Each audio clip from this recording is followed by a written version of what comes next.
Hier soir, mon père m'a dit que mon fiancé lui déplaît. Bon retour et profitez de l'histoire. Sophie triturait nerveusement l'anneau à son doigt, la lumière du crépuscule parisien se reflétant sur le diamant qui avait illuminé son monde 3 mois plus tôt. Les paroles de son père résonnaient encore dans son esprit, aussi tranchantes que le jour où il les avait prononcées. « Il y a quelque chose chez Rémi qui me déplaît », avait-il déclaré avec une nonchalance qui ne masquait pas la gravité de ses propos. Ces mots avaient suffi à semer le doute dans l'esprit de Sophie, comme une goutte d'encre dans un verre d'eau claire. Sophie contemplait maintenant la scène depuis le balcon de son petit appartement dans le 11e arrondissement. Les lumières de la ville commençaient à scintiller, rappelant la première soirée où Rémi l'avait invitée à dîner dans ce restaurant étoilé avec vue sur la tour Eiffel. Elle se souvenait de sa manière de commander le vin avec assurance, de parler au serveur avec respect mais autorité. Elle avait trouvé cette confiance séduisante. Son père, apparemment, y voyait de l'arrogance. Comment peut-il dire ça, alors que le mariage est prévu dans 4 mois, murmura-t-elle en observant un bateau-mouche glisser sur les eaux sombres. Elle avait tout planifié, la réception au château de Vincennes, sa robe commandée chez un créateur parisien, les invitations envoyées à plus de 200 personnes. Et maintenant, cette remarque paternelle venait tout bouleverser. Son téléphone vibra. C'était un message de Rémi. « Réunion qui s'éternise. Je serai en retard ce soir. Ne m'attends pas pour dîner. » Typiquement Rémi, pensa-t-elle. Concis, précis, pragmatique. Elle soupira, se demandant si son père n'avait pas raison quand il disait que Rémi était trop carré, pas assez spontané. La jeune femme rentra dans son appartement, ferma la baie vitrée et s'assit sur le canapé. Sur la table basse trônait une photo de leur fiançailles. Rémi, grand, élégant dans son costume sur mesure, souriait à l'objectif, un bras autour, de la taille de Sophie.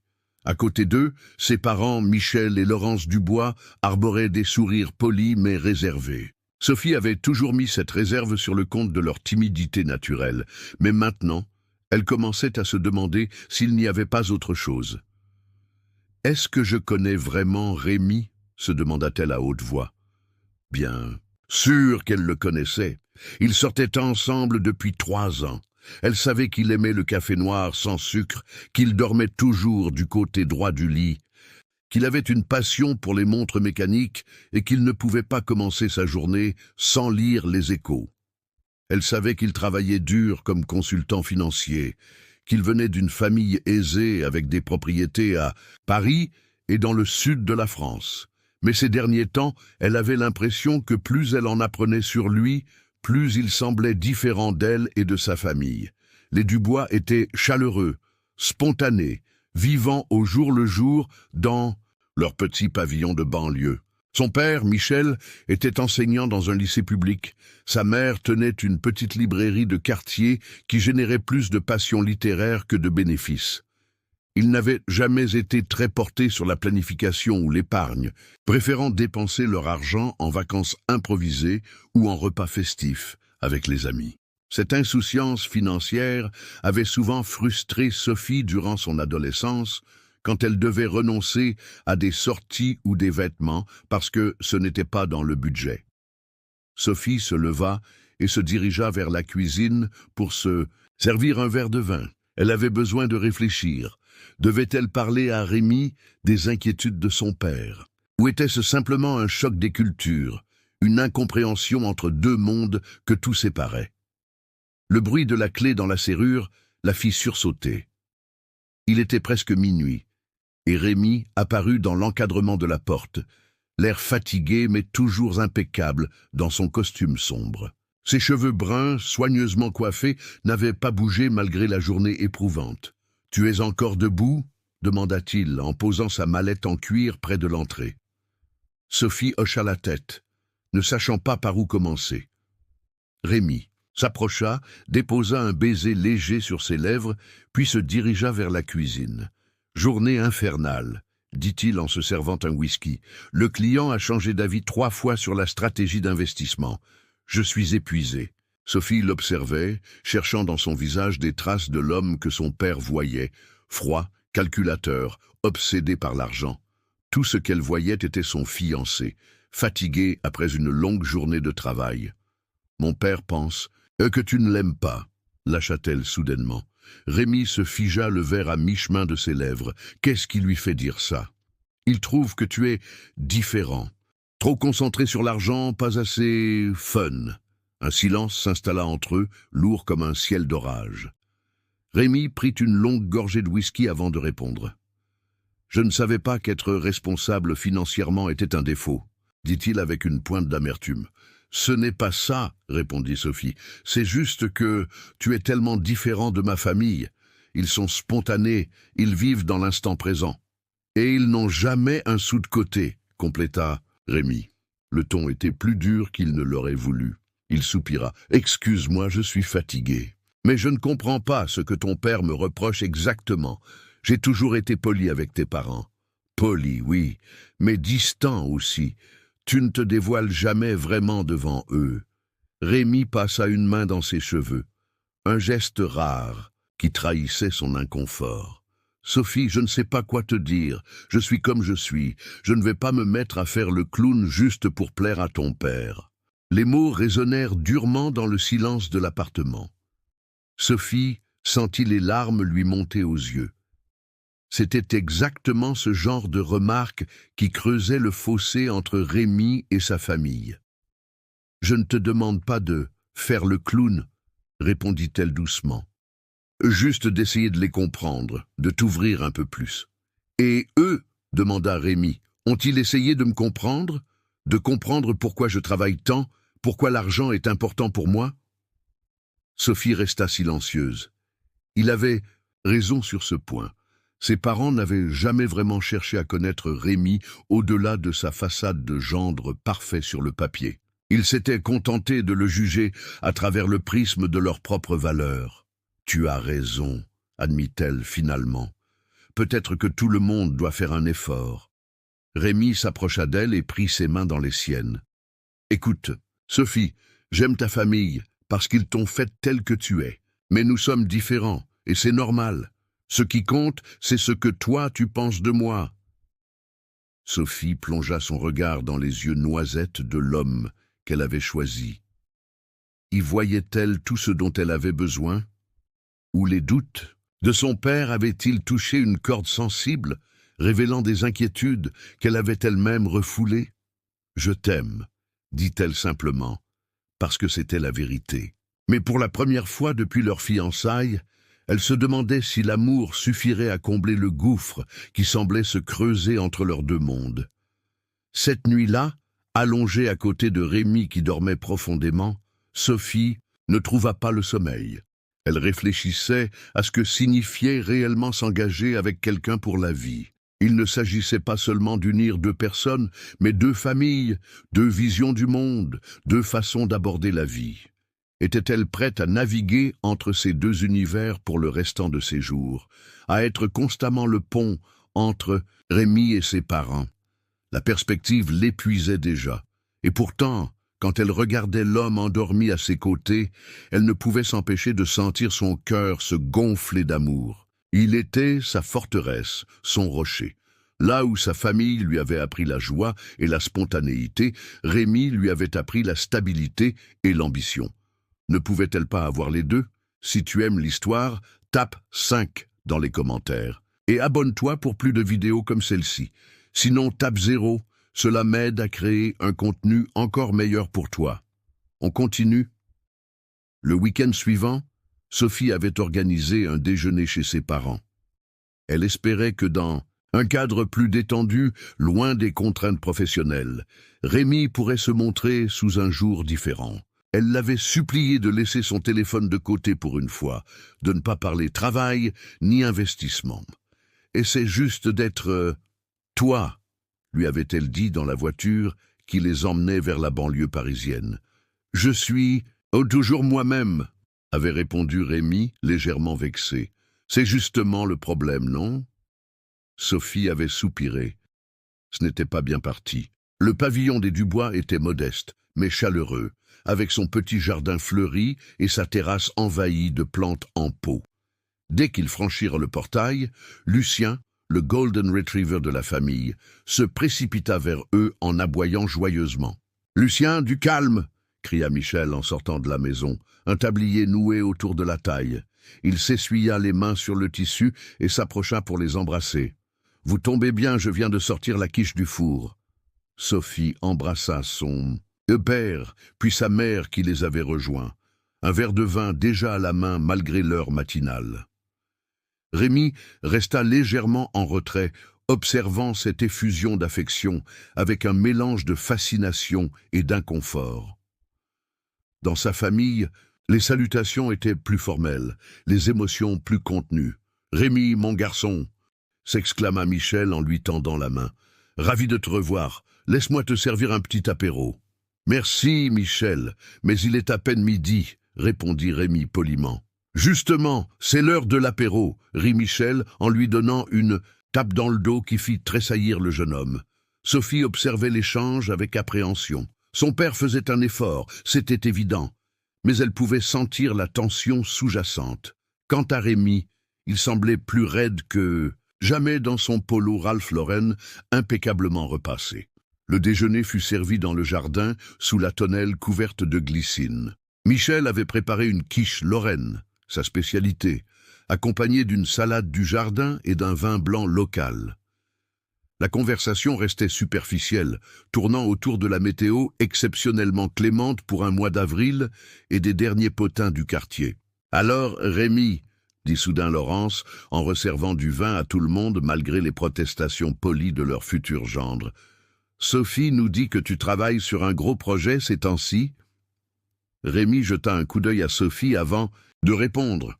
Elle lui avait demandé d'éviter les sujets professionnels, mais la question de sa mère l'y ramenait directement. « Oui, c'est un dossier important pour une multinationale qui souhaite s'implanter en France, » répondit-il sobrement. « Fascinant, » dit Michel avec un sourire qui n'atteignait pas ses yeux. « Et ça rapporte bien ce genre de choses ?»« Papa !» s'exclama Sophie, mortifiée. « Quoi ?» se défendit Michel. « C'est une question légitime. Je m'intéresse à la carrière de mon futur gendre. »« C'est correct, » intervint Rémi, en posant sa main sur celle de Sophie pour la calmer. « Oui, Michel, c'est un secteur qui peut être lucratif, mais c'est surtout un travail que je trouve intellectuellement stimulant. »« Intellectuellement stimulant », répéta Michel en hochant la tête.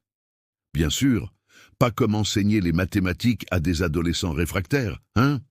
Il y avait une pointe d'amertume dans sa voix que Sophie n'avait jamais remarquée auparavant. Un silence gêné s'installa autour de la table.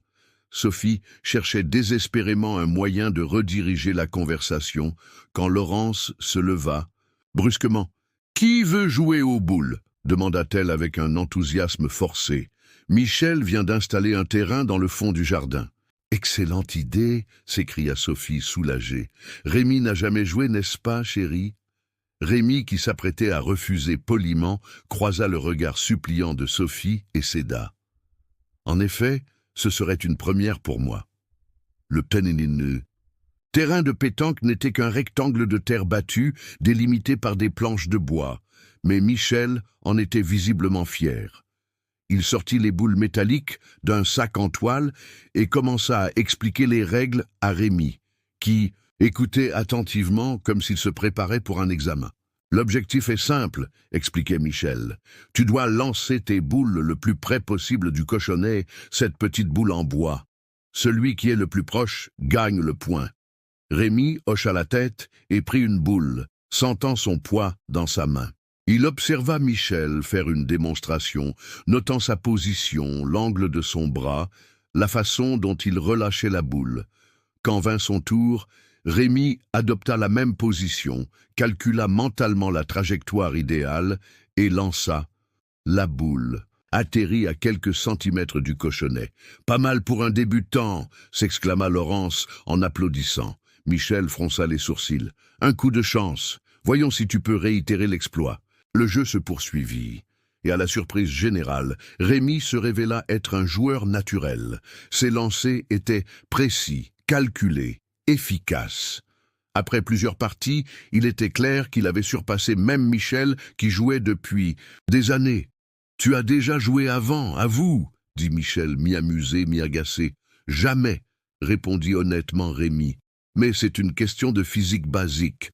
Angle, force, résistance de l'air. » Michel échangea un regard avec Laurence. « Toujours tout analysé, hein, tu ne peux pas simplement profiter du jeu. »« Je profite du jeu, » se défendit Rémi. « À ma façon. » Sophie pouvait sentir la tension monter à nouveau. Elle intervint rapidement. « Et si on prenait le dessert? Maman, tu avais parlé d'une tarte aux fraises ?» Laurence saisit l'opportunité et entraîna tout le monde vers la terrasse, où elle avait préparé le café et un magnifique dessert fait maison. La conversation reprit, plus légère, jusqu'à ce que Michel aborde le sujet du mariage. « Alors, les enfants, comment avancent les préparatifs? Sophie nous dit que vous avez choisi un château ?» Rémi hocha la tête. « Le château de Vincennes, c'est un lieu historique magnifique, et probablement hors de prix, » commenta Michel en prenant une bouchée de tarte. « Papa, s'il te plaît, » murmura Sophie. « Quoi ? Je m'inquiète juste pour vous. Commencer une vie commune avec des dettes à cause d'un mariage fastueux, ce n'est pas l'idéal. Nous n'aurons pas de dettes, affirma Rémi calmement. Tout est budgétisé. Bien sûr, dit Michel avec un petit rire. J'oubliais que tu as tout calculé. L'atmosphère s'alourdit à nouveau. Sophie sentait son rêve d'un rapprochement entre son fiancé et ses parents s'éloigner de plus en plus. Ils étaient comme deux aimants de même polarité, se repoussant naturellement, malgré tous ses efforts pour les rapprocher. « Michel, » intervint Laurence en posant une main sur le bras de son mari, « je crois que nous devrions montrer à Rémi les photos de Sophie enfant. Qu'en penses-tu » C'était une tentative transparente de changer de sujet. Mais Sophie en fut reconnaissante. Les albums photos étaient sortis, et bientôt, tout le monde riait devant les clichés de Sophie à différents âges. Sophie à 3 ans, barbouillée de chocolat. Sophie à 10 ans, déguisée en princesse pour le carnaval de l'école. Sophie, adolescente, avec son appareil dentaire et sa coupe de cheveux ratée. « J'ai toujours su que tu serais belle », commenta Rémi en regardant une photo de Sophie à 16 ans, prise lors d'un voyage en Italie. C'était un commentaire simple, mais sincère. Sophie vit ses parents échanger un regard, comme s'ils remarquaient pour la première fois que Rémi était capable d'exprimer des émotions authentiques. Alors que l'après-midi touchait à sa fin, l'atmosphère s'était légèrement détendue. Pas de miracle, certes, mais au moins un pas dans la bonne direction. En partant, Michel prit Sophie à part. « Il essaye, je peux le voir, » admit-il à contre-cœur, « mais je ne suis toujours pas convaincu qu'il soit fait pour toi, ma chérie. »« Donne-lui une chance, papa, » plaida Sophie. « Il est différent, mais c'est quelqu'un de bien. » Michel soupira. « J'espère que tu as raison, ma fille. J'espère vraiment que tu as raison. » Dans la voiture du retour, Sophie et Rémi restèrent silencieux un long moment. Finalement, Rémi prit la parole. « Je sais que ça ne s'est pas passé comme tu l'espérais. »« Tu as fait des efforts, » reconnut Sophie. « Et mes parents aussi. À leur façon. Ton père pense toujours que je ne suis pas assez bien pour toi. » La phrase resta suspendue entre eux, lourde d'implications. Sophie se tourna vers Rémi, cherchant son regard. « Ce qui compte, c'est ce que moi, je pense, » dit-elle avec fermeté. « Et je pense que tu es exactement ce dont j'ai besoin. » Rémi lui sourit, mais son sourire n'atteignait pas tout à fait ses yeux. Sophie se demanda s'il doutait d'elle, ou peut-être de lui-même. La route vers le mariage s'annonçait plus chaoteuse qu'elle ne l'avait imaginé. Cette nuit-là, allongée près de Rémi, qui fixait le plafond sans pouvoir dormir, Sophie se demanda si l'amour pouvait vraiment surmonter toutes les différences. Et si, parfois, certaines personnes, malgré tout l'amour qu'elles se portaient, n'étaient tout simplement pas destinées à être ensemble. Si le choc des cultures entre Rémi et sa famille était le seul obstacle, peut-être aurait-il pu le surmonter. Mais au fil des jours suivants, Sophie commença à remarquer des choses qu'elle avait auparavant ignorées. La façon dont Rémi planifiait tout à la minute près, son irritation face aux imprévus, sa tendance à juger sévèrement ceux qui ne partageaient pas sa vision de la réussite. Ce qu'elle avait pris pour de l'ambition et du sérieux commençait à ressembler parfois à de la rigidité et à du mépris. « Est-ce que mon père a vu quelque chose que j'ai manqué ?» se demandait-elle souvent, observant Rémi calculer méticuleusement leurs dépenses du mois ou critiquer un collègue pour son manque de professionnalisme. Pourquoi avait-il fallu que son père sème cette graine de doute dans son esprit? Maintenant, elle ne pouvait plus regarder Rémi sans se demander s'il était vraiment la personne qu'elle croyait connaître. Un mardi soir, alors qu'ils dînaient, dans leur restaurant favori, près de la place des Vosges, Rémi fit une annonce qui prit Sophie au dépourvu. « Oh, j'ai été approché par le bureau de New York, » dit-il entre deux bouchées de son filet mignon. « Ils m'offrent un poste important avec une augmentation substantielle. » Sophie reposa sa fourchette, le cœur soudain lourd. « New York? Mais... et le mariage? Ma famille? Mon travail ?» Rémi la regarda avec surprise. « Je pensais que tu serais heureuse. C'est une opportunité incroyable. » « Pour toi, oui, » répondit Sophie, les larmes aux yeux. « Mais qu'en est-il de nous ?»« Je ne comprends pas, » dit Rémi, visiblement confus. « Je pensais que nous étions une équipe, que tu me soutiendrais. » « Te soutenir ne signifie pas abandonner toute ma vie pour te suivre à l'autre bout du monde sans même avoir été consulté. » Les autres clients commençaient à jeter des regards dans leur direction. Rémi baissa la voix. « Je ne t'ai pas encore demandé de décider quoi que ce soit. Je voulais juste t'informer de l'opportunité. Nous pouvons en discuter calmement. » Mais Sophie n'était pas d'humeur à discuter calmement.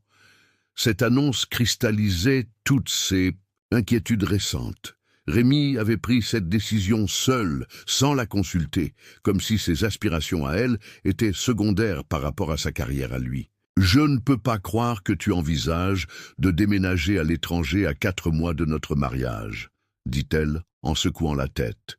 « Le mariage pourrait être repoussé, » suggéra Rémi avec pragmatisme. « Ce n'est qu'une formalité, après. » Tout. Ces mots frappèrent Sophie comme une gifle. Une formalité. Était-ce tout ce que représentait leur union à ses yeux?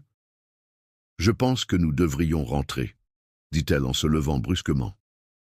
Sur le chemin du retour, le silence dans la voiture était assourdissant. Sophie regardait par la fenêtre les rues de Paris défiler, cette ville qu'elle aimait tant, où elle avait grandi, étudié, travaillé. Pouvait-elle vraiment tout quitter? Et pour un homme qui considérait leur mariage comme une formalité? En arrivant à l'appartement, la tension entre eux était palpable. Rémi tenta de s'expliquer, insistant sur le fait qu'il n'avait pas encore accepté l'offre, qu'il voulait en discuter avec elle, qu'il pourrait trouver un compromis. « Quel genre de compromis ?» demanda Sophie avec amertume. « Toi à New York, et moi à Paris, ne sois pas ridicule, » soupira Rémi. « Si tu ne veux pas venir, je refuserai l'offre, mais je pensais que tu serais fier de moi, que tu verrais les possibilités que cela ouvre pour notre avenir. » Sophie se radoucit légèrement. Il avait raison sur ce point. Elle aurait dû être heureuse pour lui, célébrer cette reconnaissance de son talent. Mais quelque chose la retenait, une inquiétude plus profonde que la simple perspective d'un déménagement. « Je suis fière de toi, » admit-elle finalement. « Mais parfois, j'ai l'impression que ta carrière passe toujours en premier, que je suis juste un accessoire dans ta vie parfaitement planifiée. » Rémi parut sincèrement blessé par cette accusation. « Comment peux-tu dire ça? Tout ce que je le fais pour nous, pour notre futur. »« Vraiment? Ou le fais-tu pour toi, pour prouver quelque chose ?» Cette question sembla toucher un point sensible. Rémi se détourna, les mâchoires serrées. « Je crois que nous avons besoin d'une pause dans cette conversation, » dit-il, en se dirigeant vers la salle de bain. « Nous sommes tous les deux fatigués et émotionnels. » Sophie le regarda s'éloigner, frustrée par sa façon d'éviter le conflit, de toujours vouloir que les choses soient rationnelles et contrôlées. Ne pouvait-il pas, pour une fois, exprimer ce qu'il ressentait vraiment, sans filtre, sans calcul? Cette dispute ne fit qu'accentuer les doutes de Sophie.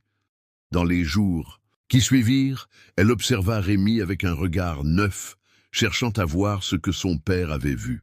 Elle remarqua sa réticence à participer aux dîners improvisés avec ses amis, son impatience face au retard des autres, sa façon de toujours vérifier le prix des choses. Ce n'était pas de la méchanceté, juste une vision différente de la vie.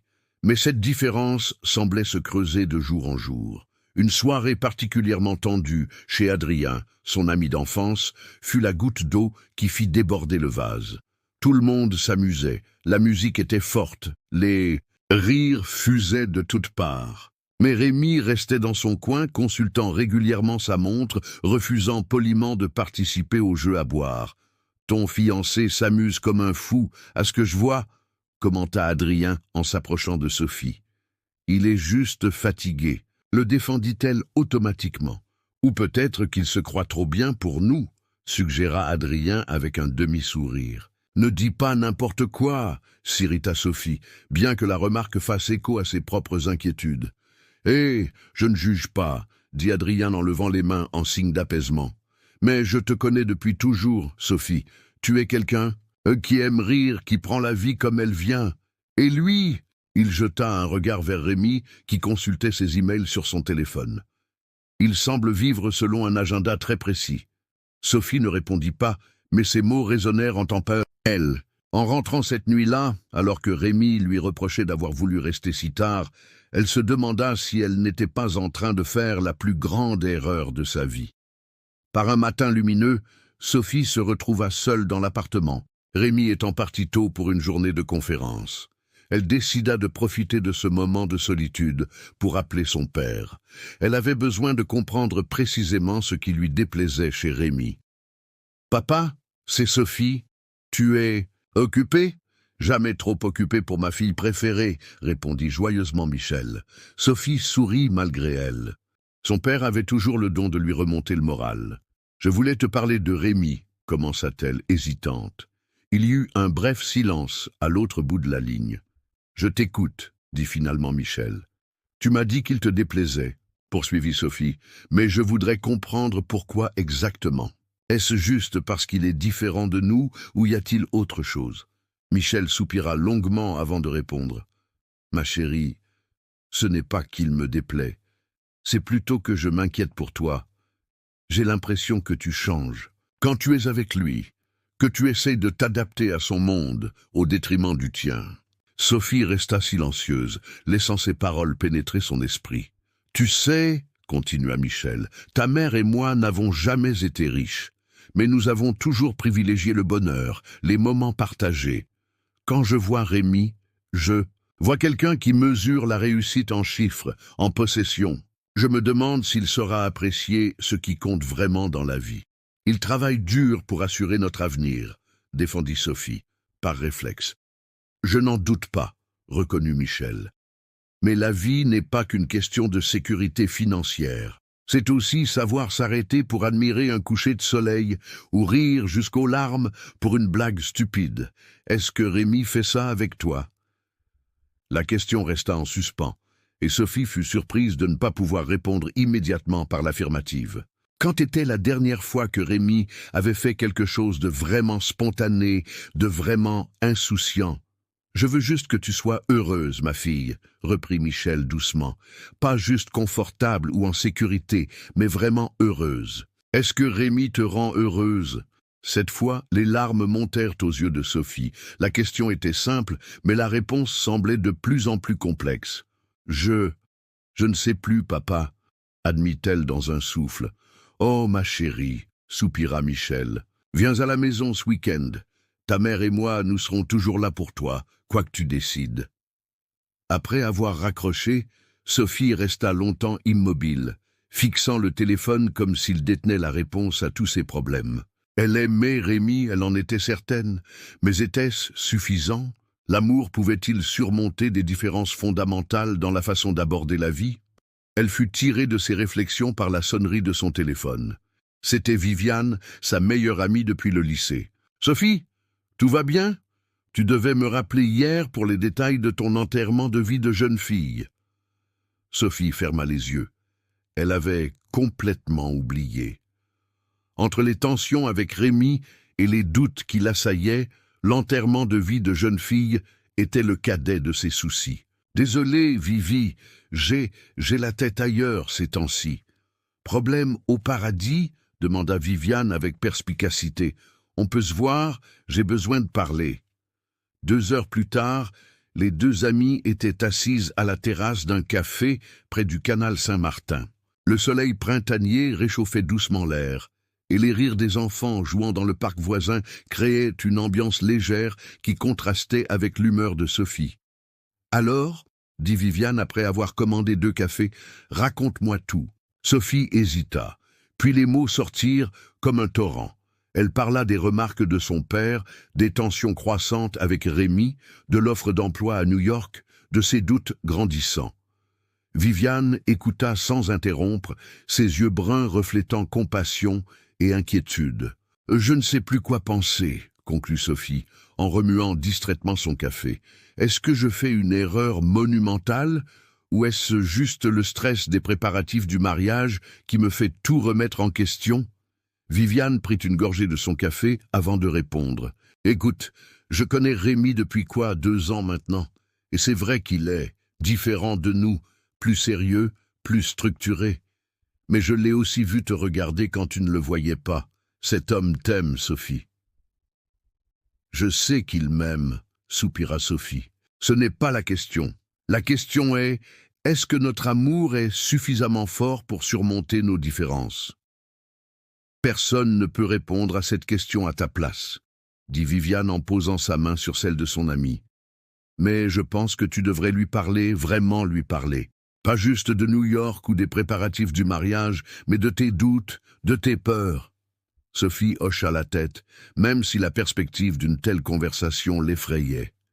Ouvrir son cœur complètement, admettre ses doutes, c'était risquer de tout perdre. « Et si ça ne marche pas, » murmura-t-elle, « si on réalise qu'on est trop différents, alors ce sera douloureux, mais moins que de s'engager dans un mariage voué à l'échec, » répondit Viviane avec douceur. « Sophie, tu mérites d'être avec quelqu'un qui te comprend vraiment, qui t'accepte tel que tu es, avec ton désordre, ta spontanéité, ton rire trop fort. » Ces mots résonnèrent profondément en Sophie.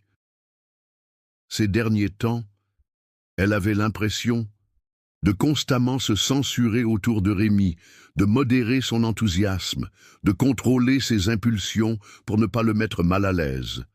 Était-ce cela, l'amour? Changer qui on est pour plaire à l'autre. « Merci, Vivi, » dit-elle en serrant la main de son amie. « Je crois que je sais ce que je dois faire. » Ce soir-là, quand Rémi rentra, Sophie l'attendait, assise sur le canapé, les mains jointes sur ses genoux.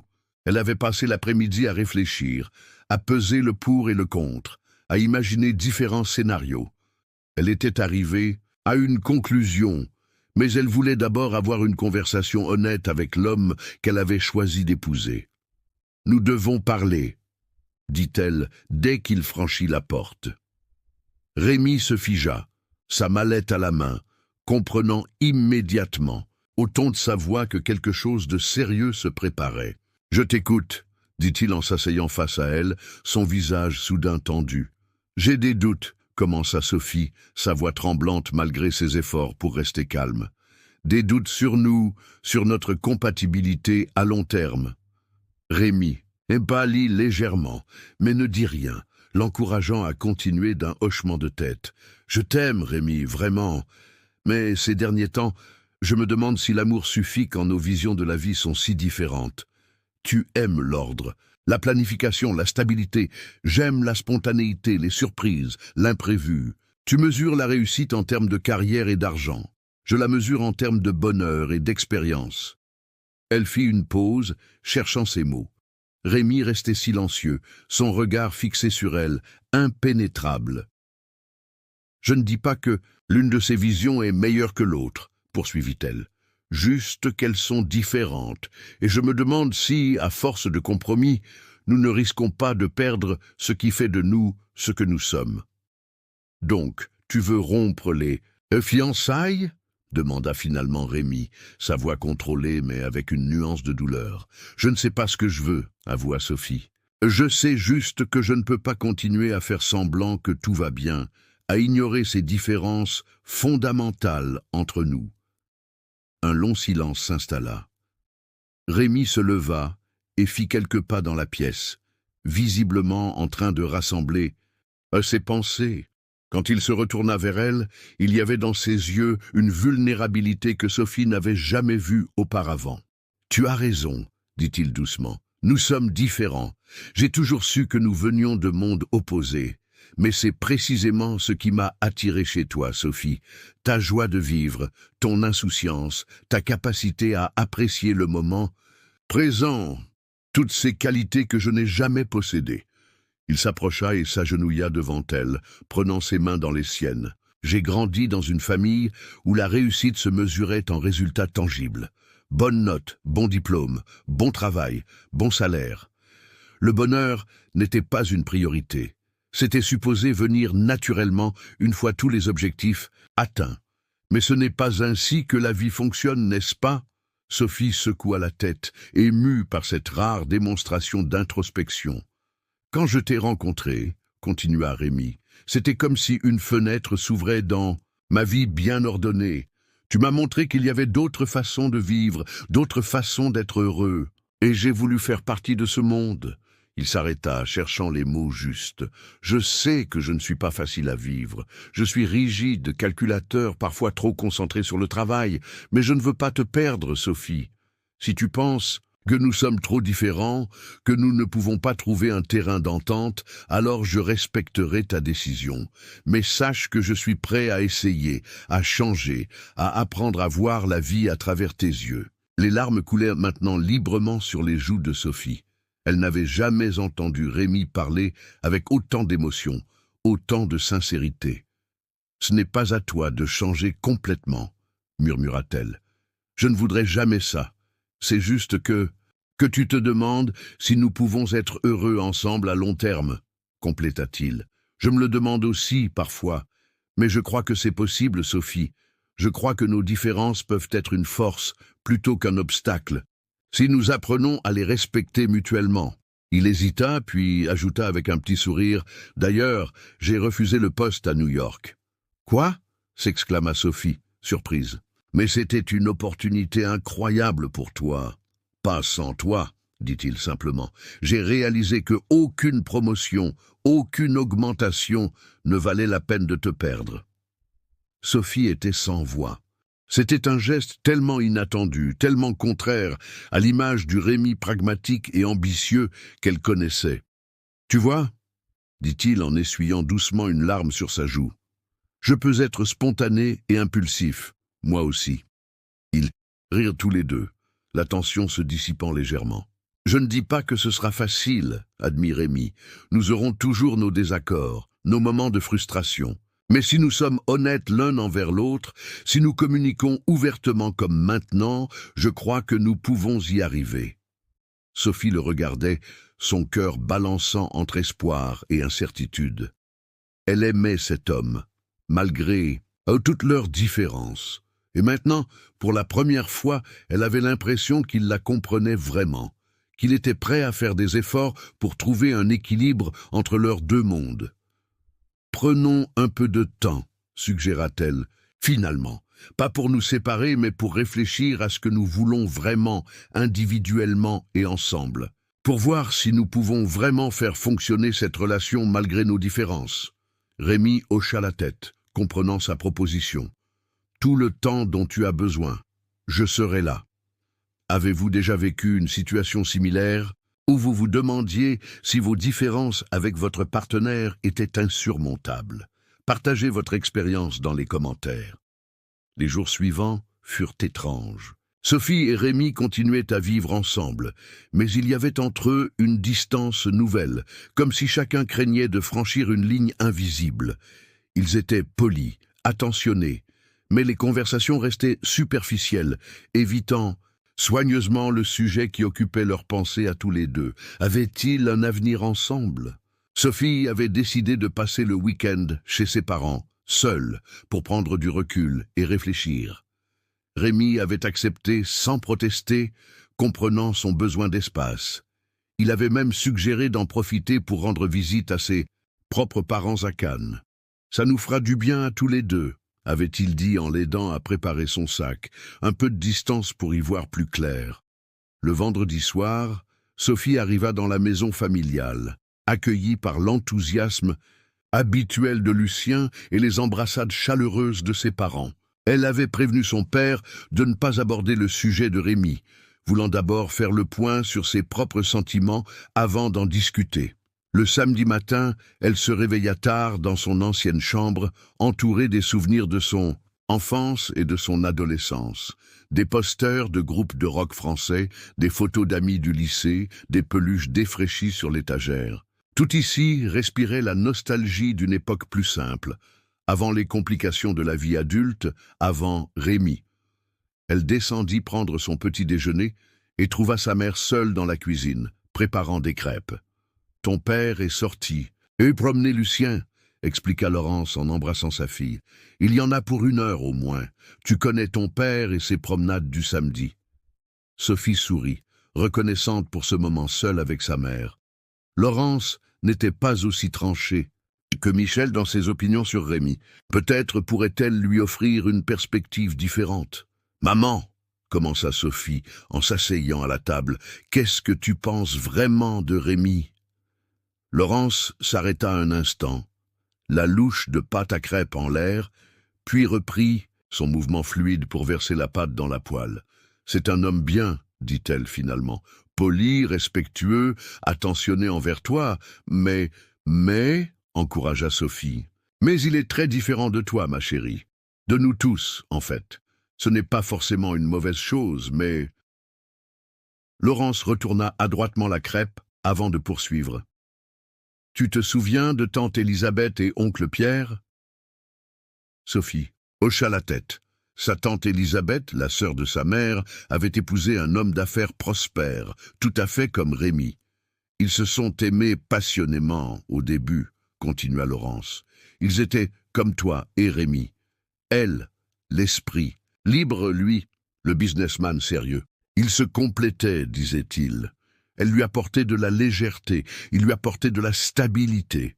Elle glissa la crêpe dans une assiette et la tendit à Sophie. Mais au fil des ans, les différences qui les avaient attirés l'un vers l'autre sont devenues des sources de friction. Elle trouvait qu'il travaillait trop, il trouvait qu'elle ne prenait rien au sérieux, et petit à petit, ils se sont éloignés. Ils sont toujours mariés, bien sûr, mais ils vivent pratiquement des vies séparées maintenant. Sophie contempla sa crêpe, l'appétit soudain coupé. L'histoire de sa tante résonnait trop douloureusement avec ses propres inquiétudes. « Tu penses que c'est ce qui nous attend, Rémi et moi ?» demanda-t-elle doucement. Laurence s'assit face à sa fille, ses yeux reflétant une sagesse acquise au fil des années. « Non, pas nécessairement. Élisabeth et Pierre n'ont jamais vraiment communiqué sur leurs différences. Ils ont laissé les ressentiments s'accumuler jusqu'à ce qu'il soit trop tard. Si toi et Rémi êtes honnêtes l'un envers l'autre, si vous travaillez ensemble pour trouver un équilibre, vous pouvez éviter leur sort. » Elle prit la main de Sophie dans la sienne. « L'amour ne suffit pas, ma chérie. Il faut aussi du travail, de la compréhension mutuelle, des compromis. La vraie question est, êtes-vous tous les deux prêts à faire ces efforts ?» Sophie réfléchit à la conversation qu'elle avait eue avec Rémi avant de partir, à sa vulnérabilité inhabituelle, à sa volonté exprimée de faire des efforts pour s'adapter à son monde. « Je crois que oui, » dit-elle finalement. « Je crois que nous le sommes tous les deux. » Laurence sourit. « Alors vous avez toutes vos chances. Les différences peuvent être des forces, Sophie, si on les aborde correctement. Ton père et moi, nous sommes plus semblables, c'est vrai. Mais nous avons aussi nos moments de désaccord.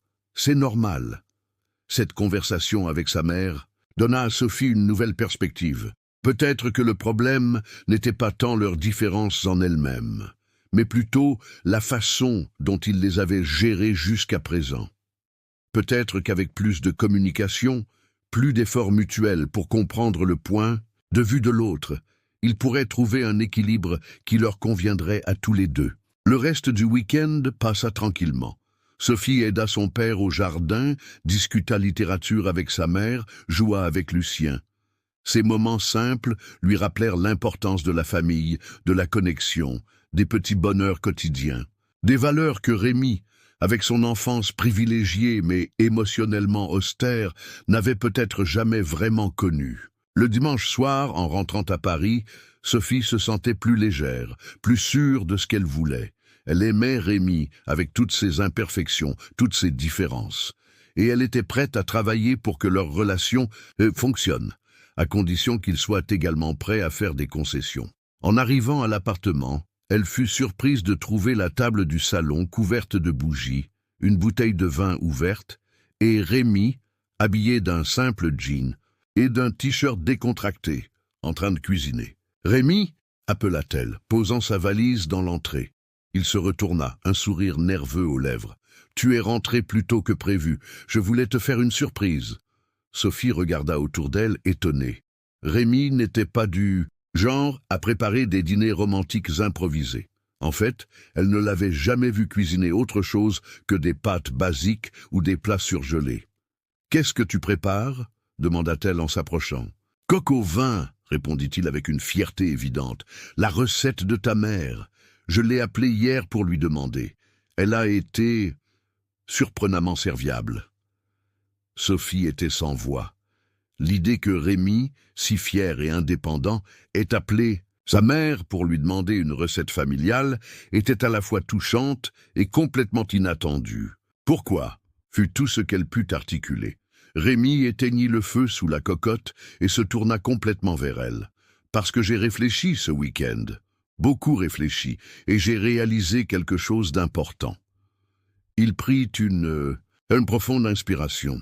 J'ai réalisé que j'ai passé toute ma vie à vouloir contrôler les choses, à planifier chaque détail pour éviter les surprises, les déceptions. Mais en faisant ça, j'ai aussi évité beaucoup de joie, beaucoup de spontanéité. Quand je suis avec ta famille, je vois comment ils apprécient chaque moment, comment ils rient sans retenue, comment ils se soutiennent sans condition. Et ça m'effraie, parce que je n'ai jamais connu ça. Il s'approcha d'elle, prenant ses mains dans les siennes. « Je t'aime, Sophie, et je veux apprendre à voir la vie comme tu la vois. Pas complètement, je resterai toujours qui je suis au fond, mais je veux m'ouvrir à ton monde, comme tu t'es ouverte au mien. » Les larmes montèrent aux yeux de Sophie. C'étaient exactement les mots qu'elle avait besoin d'entendre. « J'ai aussi réfléchi, » dit-elle doucement, « et j'ai réalisé que nous ne devons pas essayer de changer l'autre complètement. Ce serait une erreur. Tes qualités, ton sens de l'organisation, ta prévoyance, ton ambition sont une part de ce qui te rend spécial. Je ne veux pas que tu abandonnes tout ça. Je veux juste que nous trouvions un équilibre qui nous convienne à tous les deux. » Rémi sourit, visiblement soulagé. « C'est exactement ce que je veux aussi. » Il l'attira contre lui, l'enlaçant tendrement. « Alors, ce mariage, on le maintient ?» demanda-t-il avec une pointe d'humour qui cachait mal son anxiété. Sophie rit. « Oui, mais à une condition. » « Laquelle ? » « Que nous prenions le temps, après, d'apprendre à vraiment nous connaître. Toi, ma famille, moi, la tienne.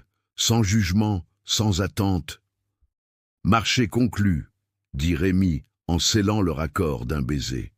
Ce soir-là, ils dînèrent ensemble, savourant le coq au vin de Rémi qui, contre toute attente, était délicieux. Ils parlèrent de leurs week-ends respectifs, de leurs réflexions, de leurs espoirs pour l'avenir. Pour la première fois depuis des semaines, Sophie sentit que la communication entre eux était véritablement ouverte, honnête, sans retenue. C'était un début prometteur, mais elle savait que le chemin serait long. Les vieilles habitudes ne disparaissent pas du jour au lendemain, et les différences fondamentales qui les avaient attirés l'un vers l'autre pourraient encore devenir des sources de tension. Mais pour l'instant, ils étaient ensemble, à la même table, partageant le même repas et les mêmes espoirs. C'était un pas dans la bonne direction. Que va-t-il arriver à Sophie et Rémi? Leurs différences vont-elles finir par les rapprocher ou les séparer? La suite nous le dira. Les semaines suivantes furent révélatrices. Au lieu de réprimer leurs différences, Sophie et Rémi commencèrent à les explorer ouvertement, à chercher des moyens de les intégrer dans leurs relations plutôt que de les laisser créer des fossés entre eux. Un samedi, Rémi surprit Sophie en lui proposant une journée entièrement improvisée. Pas de plan, pas d'itinéraire, juste se laisser porter par leurs envies du moment. Pour quelqu'un qui planifiait habituellement ses journées à la minute près, c'était un grand pas. Ils se retrouvèrent à flâner dans les rues de Montmartre, s'arrêtant pour écouter un musicien de rue, achetant des crêpes à un stand, visitant une petite galerie d'art découverte par hasard. Sophie observait Rémi avec émerveillement, notant comment il se détendait progressivement, comment son sourire devenait plus naturel, moins contrôlé. « Alors, verdict ?» demanda-t-elle, alors qu'il s'asseyait sur les marches du Sacré-Cœur, admirant la vue panoramique de Paris. « Comment? C'est de vivre sans agenda ?» Rémi rit, un son léger et vrai qui résonna en elle. « Étrangement libérateur, admit-il. Mais ne t'y habitue pas trop vite. Je ne pense pas pouvoir gérer une entreprise sans un minimum d'organisation. » « Je ne te demande pas de changer complètement, » sourit Sophie. « Juste de te permettre de, et de temps en temps, de lâcher prise. » De son côté, Sophie faisait également des efforts pour comprendre et respecter le monde de Rémi. Un dimanche, elle lui demanda de lui expliquer en quoi consistait exactement son travail, un sujet qu'elle avait toujours soigneusement évité par désintérêt présumé. Rémi parut surpris, mais ravi.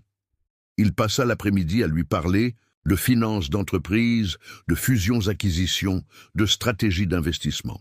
À sa propre surprise, Sophie trouva le sujet fascinant, non pas tant pour les chiffres eux-mêmes que pour la passion avec laquelle Rémi en parlait, pour la façon dont ses yeux s'illuminaient quand il évoquait un projet particulièrement complexe qu'il avait réussi à mener à bien.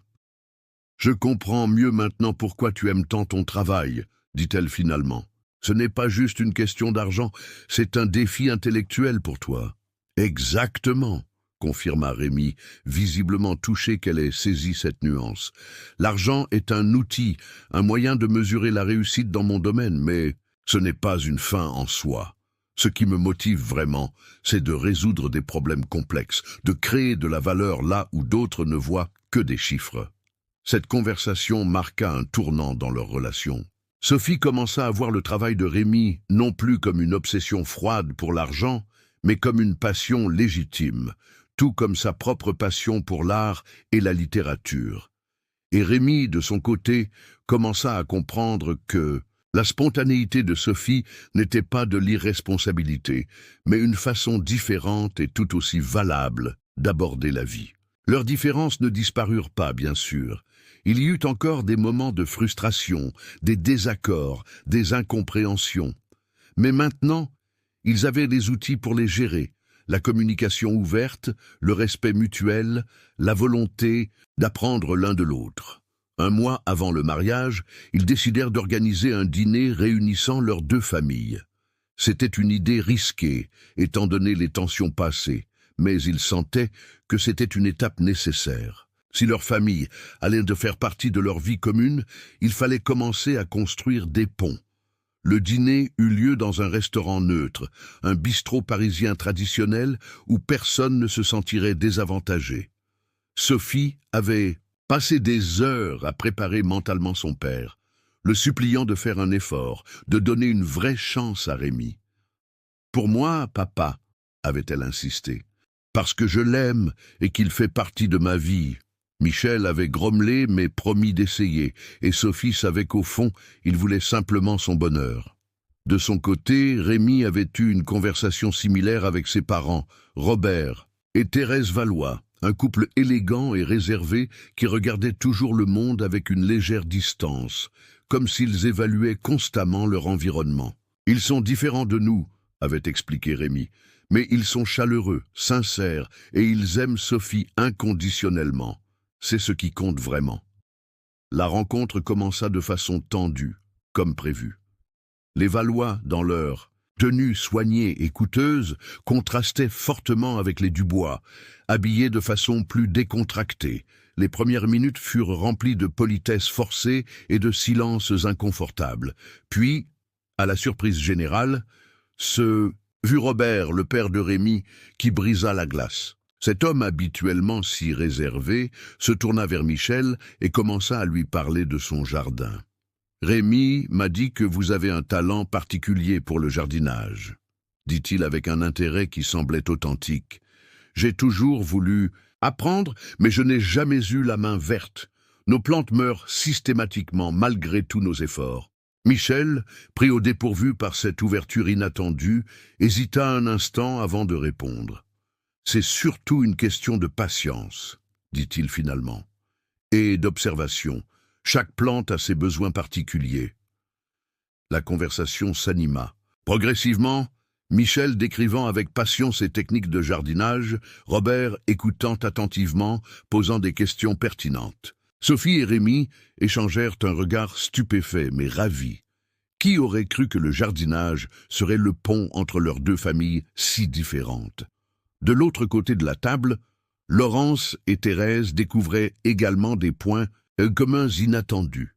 Malgré leur style de vie divergent, elles partageaient une passion pour la littérature française classique, et bientôt, elles débattaient avec animation des mérites comparés de Balzac et de Flaubert. « C'est incroyable !»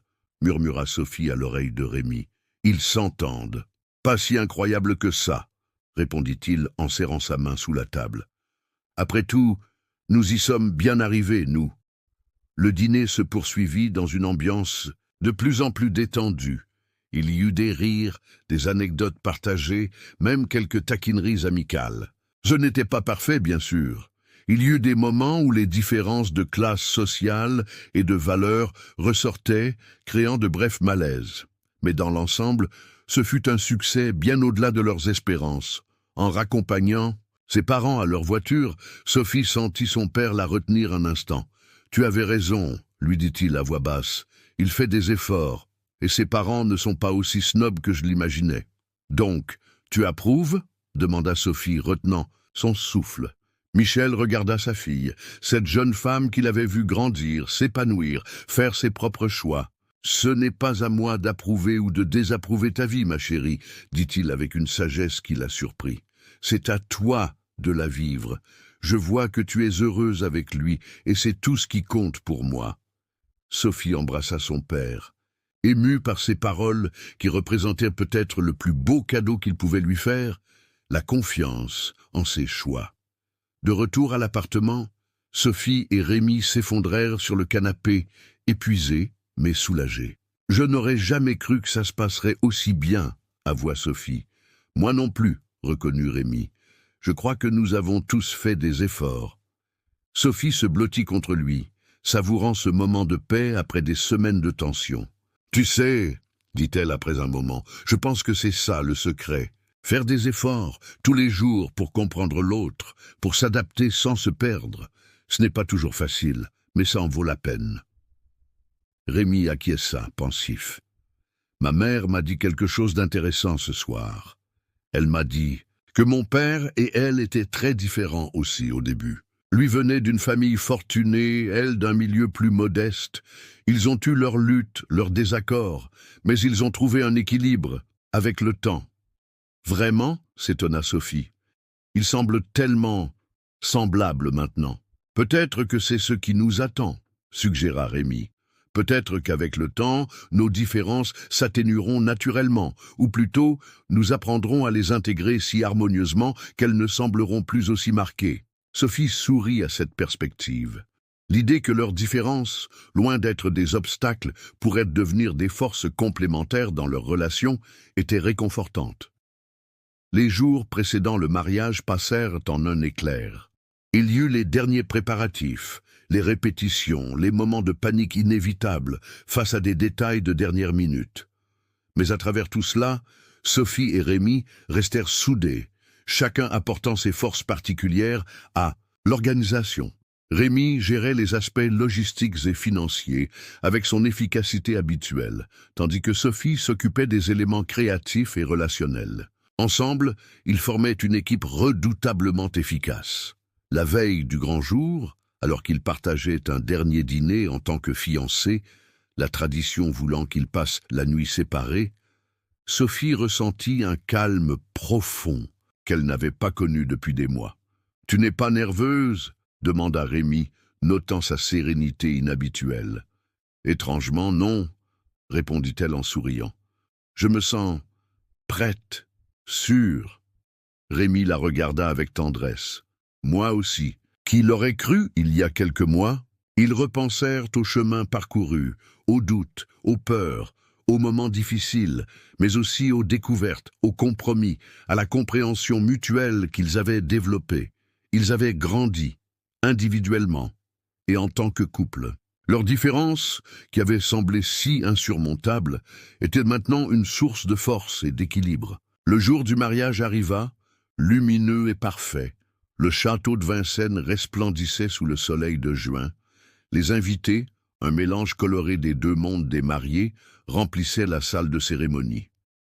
Sophie, radieuse dans sa robe, de créateur qu'elle avait finalement choisi avec l'aide de Thérèse, un rapprochement que personne n'aurait prédit, attendait le moment d'entrer. À ses côtés, son père ajustait nerveusement son nœud papillon. « Tu es sûr ?»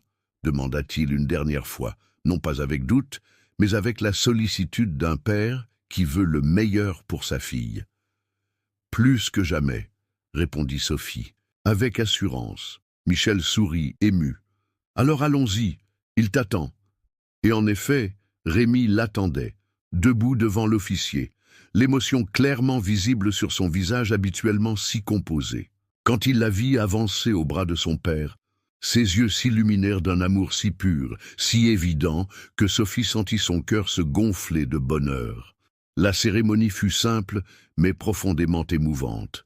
Les vœux qu'ils échangèrent reflétaient leur parcours, leur apprentissage mutuel, leur engagement à continuer à grandir ensemble tout en respectant leurs individualités. « Je promets de t'aimer tel que tu es », déclara Rémi, sa voix légèrement tremblante, « d'apprécier notre différence comme des forces, de chercher l'équilibre entre nos mondes et de construire avec toi une vie qui honore ce que nous sommes tous les deux. »« Je promets de t'aimer dans ta complexité », répondit Sophie, les larmes aux yeux, « de respecter ta vision du monde même quand elle diffère de la mienne, de grandir à tes côtés sans jamais perdre qui je suis, et de créer avec toi un foyer où nos différences s'harmonisent plutôt que de s'opposer. » Lorsqu'ils furent déclarés mari et femme, les applaudissements qui s'élevèrent dans la salle semblaient célébrer non seulement leur union, mais aussi leur courage d'avoir affronté leurs différences, d'avoir choisi l'amour malgré les obstacles.